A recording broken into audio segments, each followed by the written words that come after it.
Corona विषाणु संक्रमणं सरणिम् अवरोद्धुं महाराष्ट्र प्रशासनेन विहितः कठोरोपायाः। प्राशासनिक कार्यालयेषु प्रतिशतः 15 कर्मकराणाम् उपस्थित्यै एव अनुमतिः। विवाह कार्यक्रमेषु 25 जनानामेव उपस्थित्यै प्राशासनिकः निर्देशः। एकस्मात् जनपदतः अपरजनपदं यावत् गन्तुम् अपि तत्र प्रतिबन्धः। कोरोना संक्रमणं परास्तुं झारखण्डेपि एक सप्ताहावधिं यावत् आगम निर्गम रोध प्रवर्तनं। राज्य प्रशासनेन स्वास्थ्य सुरक्षा सप्ताहम् आमानयितुम् अध्यर्थितम्। एतदवधौ आवश्यक वस्तु सम्बद्धानि आपणकानि अतिरिच्य आपणान्तराणि स्थास्यन्ति पिनद्धानि। अखिलेपि देशे प्राणवायोः शय्याधिक्यस्य च उपलब्धताः वर्धयितुं विधीयन्ते पदक्षेपाः। दिल्ल्याः मुख्यमन्त्रिणा केदार प्रशासनं प्रशंसितम्। स्वास्थ्य मंत्रालयेन तावत् पुनरपि प्राणवायवादीनां समुचित प्रयोगार्थम् अध्यर्थितम्।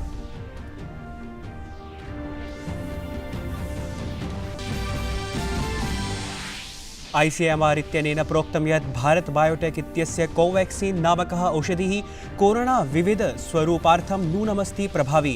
प्रशासनेन उक्तं यत् अगस्त मासे आगन्तुमर्हति बायोलॉजिकल इत्यस्य समवायस्य अपि नवः सूच्यौषधिः।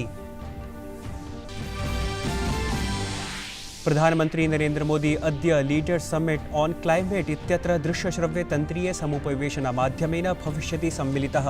द्विदिवसीये अन्तर्जालीय कार्यक्रमस्य प्रथमे सत्रे सम्बोधयति असौ। अत्र सम्मेलने संयुक्तराज्यामेरिकीयो राष्ट्रपतिः अपि स्यात् सम्मिलितः।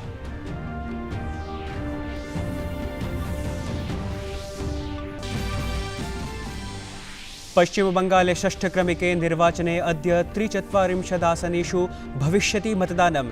48 मतदानानां निर्णयः आयास्यति मे मासिके 2 दिनाङ्के। राफेल योद्धि विमानानां पञ्चमः क्रमः फ्रांस देशतः भारतं प्रति आगतः। फ्रांस देशस्य मेरिनेक एयरबेस इत्यतः 8000 किलोमीटरमितं दौर्यं सम्पाद्य अनवरतम् उड्डयनं च विधाय 4 विमानानि भारतं प्रविष्टानि।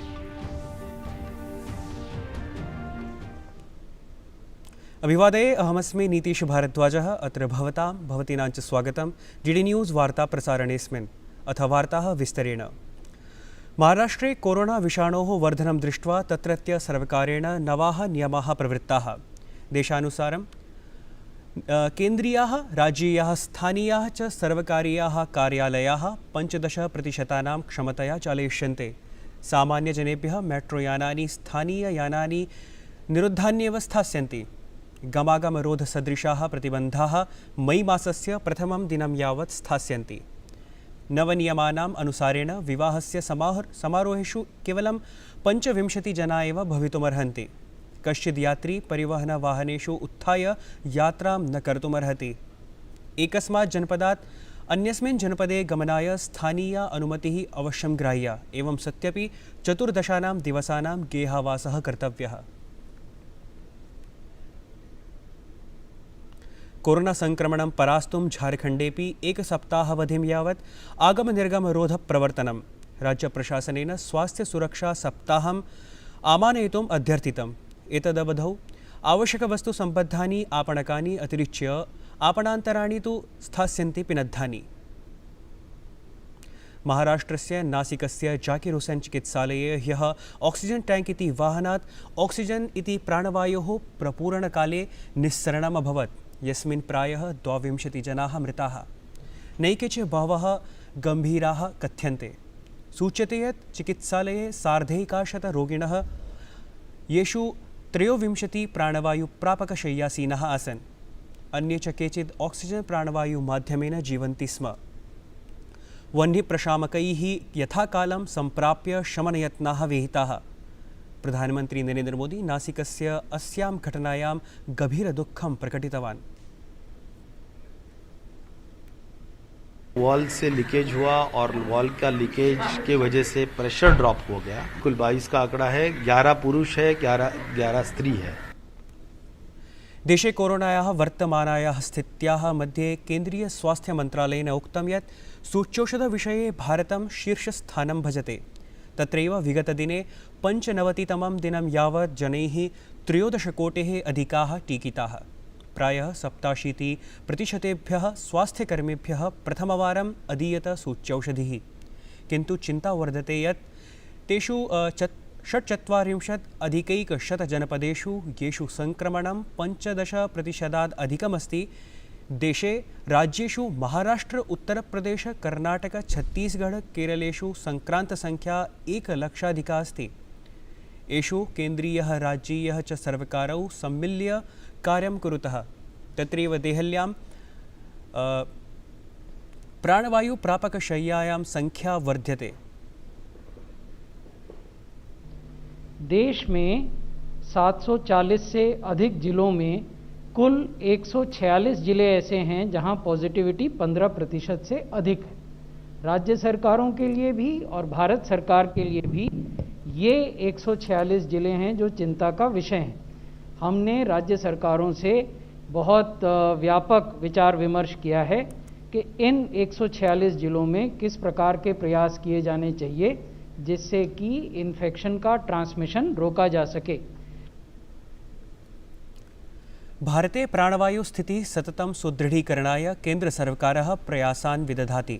देशे 75% मीट्रिक टन परिमितं प्राणवायोः उत्पादनं भवति, यस्मात् उद्योगचिकित्सालयेभ्यः प्रदीयते। वर्तमाने राज्येभ्यः 66% मीट्रिक टन परिमितं दीयमानस्य प्राणवायोः मात्रा आगामिकाले संवर्धयिष्यते। वर्तमान में हमने आदेश निकाले हैं जिसमें कि ये कहा है कि कुछ विशेष उद्योगों को छोड़कर अन्य उद्योगों के लिए अब ऑक्सीजन की सप्लाई रिस्ट्रिक्ट की जाएगी ताकि अधिक से अधिक ऑक्सीजन उपलब्ध हो सके मेडिकल उपयोग के लिए। आज जब हम आपसे बात कर रहे हैं हम देश में सभी राज्यों को 6,600 मेट्रिक टन 7,500 में से एलोकेट कर रहे हैं। 30 अप्रैल तक के लिए हमने राज्यों का डिफरेंट ऑक्सीजन प्लांट्स के साथ मैपिंग भी किया है। ये एक डायनामिक एक्सरसाइज है। कोविड महामारी काले असमस्य बृहदापणानि साप्ताहिकापणानि च सायं 6 पर्यन्तं निरोधाय निर्देशाः। इमे प्रतिबन्धाः अग्रिम 30 दिनाङ्कपर्यन्तं सन्ति। मई मासस्य प्रथमदिनात् आरभ्यमाणाय कोरोना टीकाकरणाग्रिमचरणाय अपि राज्येषु सज्जा विधीयते। असमस्य स्वास्थ्यमन्त्री हेमंत बिस्वा शर्मा उक्तवान् यत् निर्मूल्यं भविता सूच्यौषधीकरणम्। मध्यप्रदेशसर्वकारेण घोषणा विहिता यत् मई मासस्य प्रथमदिनात् आरभ्यमाणं निर्मूल्यं भविता सूच्यौषधीकरणम्।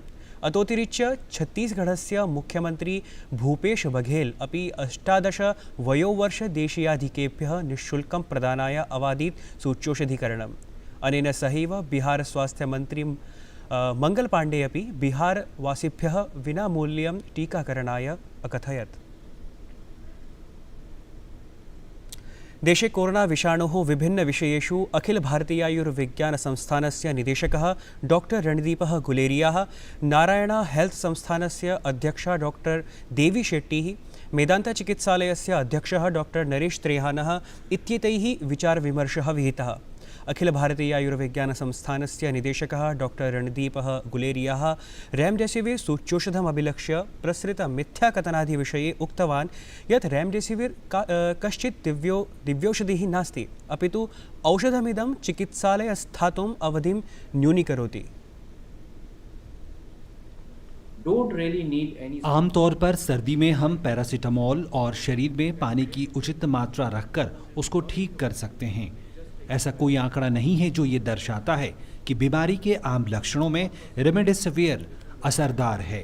आंकड़े ये भी नहीं साबित करते कि ये मृत्यु दर को कम करता है, बल्कि ये बस अस्पताल में रोगी के स्टे यानी ठहरने के समय को कम करता है। विश्व स्वास्थ्य संगठन द्वारा की गई एक बड़ी शोध में इसके नतीजे नकारात्मक रहे हैं और ये शोध रेमडेसिविर की भूमिका के बारे में नहीं बताती है। हमें ये ध्यान में रखना होगा कि ये कोई जादुई दवा नहीं है। निदेशकः डॉक्टर रणदीप गुलेरियाः उक्तवान् यत् ऑक्सीजन इति प्राणवायोः आवश्यकतायाम् आपूर्तौ च पर्याप्तसन्तुलं वर्तते। I think as a country collectively अगर सामूहिक रूप से मिलकर काम करें और रेमडेसिवियर और ऑक्सीजन का उचित प्रयोग करें तो महाराष्ट्र, दिल्ली और छत्तीसगढ़ जैसे राज्यों में ऑक्सीजन की किल्लत नहीं होगी। ऑक्सीजन की जरूरत और आपूर्ति में पर्याप्त संतुलन है। अगर आप अचानक से ऑक्सीजन की जमाखोरी और अनावश्यक प्रयोग करते हैं तो स्वाभाविक है कि इसकी कमी होगी। ये समस्या स्वनिर्मित है। मेरी लोगों से अपील है कि अगर जरूरत नहीं है तो ऑक्सीजन न लें। इससे उन लोगों को ऑक्सीजन नहीं मिल पाता है जिन्हें इसकी वास्तविक जरूरत है। Oxygen when it is not required, taking oxygen just for the fun of it is denying. वरिष्ठ चिकित्सकेन डॉक्टर नरेश त्रेहनेन निगदितं यत् ऑक्सीजन इति प्राणवायुसम्बद्धानां दिङ्निर्देशानां पालनं भवेत्। एवं च यस्मै आवश्यकता तस्मै एव प्राणवायुमात्रां दीयेत। प्रधानमंत्री नरेंद्र मोदी अमेरिका देशस्य राष्ट्रपतिनः जो बाइडेन इत्यस्य निमन्त्रणे जलवायोः आधारिते एकस्मिन् सम्मेलने अद्य भागग्रहणं करिष्यति। अद्यारभ्य अमूर्ततया अन्तर्जालमाध्यमेन आरभ्यमाणेऽस्मिन् द्विदिवसीय सम्मेलने प्रथमदिवसे प्रधानमंत्री अद्य सायम् आद्यसत्रे स्वीयं वक्तव्यं ख्यापयिष्यति, यस्य विषयो वर्तते 30-उत्तर-20-सहस्रतमाय वर्षाय अस्माकं सामूहिकं तीव्रधावनम् इति। अस्मिन् शिखरसम्मेलने प्रायः 40 अन्यवैश्विकनेतारः भागं भजिष्यन्ति। एते सर्वेपि नेतारः जलवायुपरिवर्तने प्रकृत्याधारितसमाधानेषु जलवायुसुरक्षासहितं स्वच्छोर्जायै प्रौद्योगिकीय नवाचारेषु चर्चाः करिष्यन्ति। पश्चिमबंगाले अद्य विधानसभायाः षष्ठस्य चरणस्य मतदानं भवति। राज्यस्य विधानसभायाः 94,200 80,100 मतदानं प्रागेव सम्पन्नम्। अस्य चरणस्य 43 विधानसभाक्षेत्रेषु मतदानाय 97,810 मतदानकेन्द्राणि साधितानि। 6,300 प्रत्याशिनः रणे सन्ति सज्जाः। मतदानं प्रातः 7 प्रारब्धं सायं 6 प्रचलिष्यति। भारतीय जनता पार्टी इति दलेन तृणमूल कांग्रेस दलेन च सर्वेषु आसन्देषु 43, कांग्रेस दलेन 12, मार्क्सवादिना दलेन कम्युनिस्ट पार्टी इत्यनेन 23 प्रत्याशिनः उत्थापिताः सन्ति। अस्मिन् चरणे मुख्यं द्वन्द्वं तु भाजपदलस्य राष्ट्रीयस्य उपाध्यक्षस्य मुकुल रॉयस्य, टीएमसी दलस्य कौसानी मुखर्जिनः, कांग्रेस दलस्य च सिल्वी साहस्य मध्ये अस्ति। निर्वाचनायोगेन पश्चिमबंगालस्य विधानसभायाः निर्वाचनस्य शेषाणां 3 चरणानां मतदानानि एकस्मिन्नेव चरणे कारयितुं तृणमूल कांग्रेस दलस्य याचिका निरस्तीकृता। आयोगेन दलनेता डेरेक ओब्रायन पत्रं विलिख्य उत्तरितं यत् षष्ठस्य, सप्तमस्य, अष्टमस्य च मतदानस्य तिथिः सम्मिल्य एका तिथिः करणस्य परामर्शः न व्यावहारिकः अस्ति। निर्वाचनायोगेन कोरोना संक्रमणरोधी सम्बद्धनियमाः सुदृढतया पालनाय निर्दिश्यत। यदि कस्यापि व्यक्तेः तापमानं निर्धारितात् अधिकं तस्मादेव अग्रे गत्वा मतदानाय प्रोक्तं भविष्यति। राफेल योद्धि विमानानां 5मः क्रमः फ्रांस देशतः भारतं प्रति आगतः। फ्रांस देशस्य मेरिनेक एयरबेस इत्यतः 8,000 किलोमीटरमितं दौर्यं सम्पाद्य अनवरतम् उड्डयनं च विधाय 4 विमानानि भारतं प्रविष्टानि। वार्तासंस्करणमेतत् सम्पद्यते अधुना। अभिनववार्ताभिः सह पुनरुपस्थास्यामः। भूयात् तावत् मङ्गलम्।